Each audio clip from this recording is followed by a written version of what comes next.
Di pertemuan lalu, kita sudah belajar tentang sujud dengan 3 pendekatan. Perhatikan anjuran dari Al-Quran supaya belajarnya efektif. Dalam setiap ibadah itu satu, selalu akan ditemukan caranya. Dua, ada bacaan atau doanya.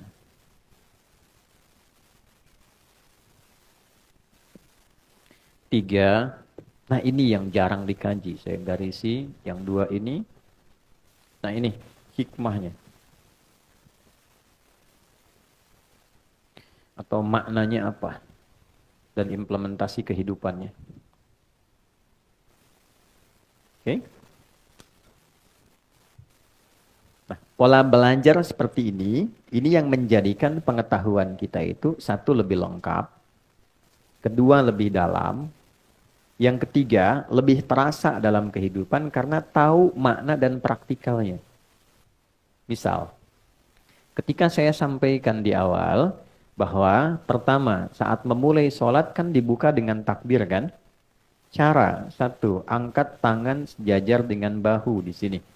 Kalau kita mengacu pada hadis baik di Al-Bukhari ataupun di Muslim, tersambung pada sahabat Khalad bin Rafi Az-Zulaiki yang mendokumentasikan ini sahabat Abu Hurairah, kemudian dikodifikasikan dalam kitab misalnya Sahih Muslim nomor hadis 397. Baik, angkat tangan sampai sejajar dengan bahu. Rafa'a yadaihi hadwaman kibaihi di sini. Bacaannya apa? Ditemukan di riwayat Abu Daud. Fayaqulu Allahu Akbar. Satu, cara sudah dapat. Dua, bacaan sudah dapat. Allahu Akbar. Yang ketiga, ini poinnya. Apa sih maknanya? Kenapa begini? Maknanya apa? Kenapa yang diucapkan Allahu Akbar? Apa korelasinya bacaan ini dengan bacaan setelahnya di iftitah? Karena mesti ada makna. Kan implementasi sholat itu merubah kita menjadi lebih baik. Inna sholata tanha anil fahsya wal munkar. Mungkin nggak sesuatu dikerjakan merubah kita, tapi kitanya nggak paham. Mungkin nggak? Nggak mungkin. Makanya kalimat tadi itu yang disampaikan tegas oleh Al-Quran di Quran surah 29 ayat ke-45 dibukanya dengan pendekatan belajar yang benar. Persoalannya yang sering dihafalkan pertengahan ayatnya awalnya tidak dibaca. Kalau saya baca tengahan, Anda pasti akan bisa melanjutkan. Inna sholata tanha anil fahsya. Oke, sepakat. Coba baca awal ayatnya. Oke. Utlu ma uhya ilaika minal kitab wa aqimis shalah. Perintahnya utlu. Anda buka mushaf, Anda temukan terjemahan bacalah. Tapi kalau kita baca lagi surat Al-Alaq ayat 1, saat wahyu pertama turun, kalimatnya ikra kan? Apa artinya ikra? Kalau sama-sama artinya bacalah, kenapa bacaannya beda? Yang satu ikra, yang kedua utslu. Kenapa saat wahyu turun ikra, kok saat sholat utslu? Secara cepat dan singkat, ikra itu dari qiraah, orangnya qori. Membaca sesuatu tanpa dituntut memahami yang dibaca. Oke? Baik, jadi baca saja tanpa dituntut paham.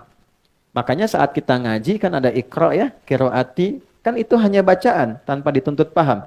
Itu kan a fathah a gitu kan fa fathah fa lam dhamma u lu apa lu gitu kan. Itu kan? Tapi kan kita nggak dituntut paham kan? Baik. Nah, setelah kita mendapatkan informasi dengan lebih banyak, berubahlah pola penyampaian dan diksi kalimatnya oleh Allah ditekankan pada pemahaman. Nabi sudah dapat Al-Alaq, sudah dapat ayat lain, Al-Qalam, surat lain dan seterusnya, diperintah sholat. Berubah perintahnya jadi utslu dari kata tilawah. Tilawah itu baca, pahami, dan amalkan yang dipahami itu. Oke? Nah, sebelum sholat, perintahnya utslu, bukan ikra. Utslu ma uhya ilaik. Muhammad sudah diwahyukan kepadamu banyak hal. Cara dan turunannya. Baca dulu, ajarkan pada umatmu, baca dulu, pahami yang dibaca itu, kerjakan setelah dipahami itu. Jadi sebelum sholat, hal terpentingnya adalah pelajari dulu sampai mengerti. Kenapa kita takbir begini? Maksudnya apa? Itu sensasinya akan berbeda kepada jiwa. Wa aqimis shalah, baru tunaikan sholatnya. Nah, sholat yang demikian disertai dengan pemahaman sampai melahirkan kehusyuan, itulah yang kemudian menghadirkan satu penggerak pada diri kita mengerjakan perbuatan yang baik, meninggalkan yang terkutuk, fahsya dan mungkar. Itu poin utamanya. Nah sekarang pertanyaan baliknya, dari semua sholat yang kita pernah tunaikan, apakah seluruh bacaan sholat ini sudah kita pahami? Berapa persen? Kalau hanya ingin mengangkat kewajiban, selesai, tak perlu paham, yang penting sholat, gugur kewajiban. Pahala diberikan sepanjang ikhlas. Pahala itu urusan akhirat. Tapi keberkahan sholat yang merubah diri kita nggak dapat. Gitu. Kenapa dulu orang sholat jadi baik? Orang sekarang sholat misalnya belum berubah dia menjadi baik. Nah problemnya adalah yang ketiga ini yang tidak optimal. Oke, cara cepat.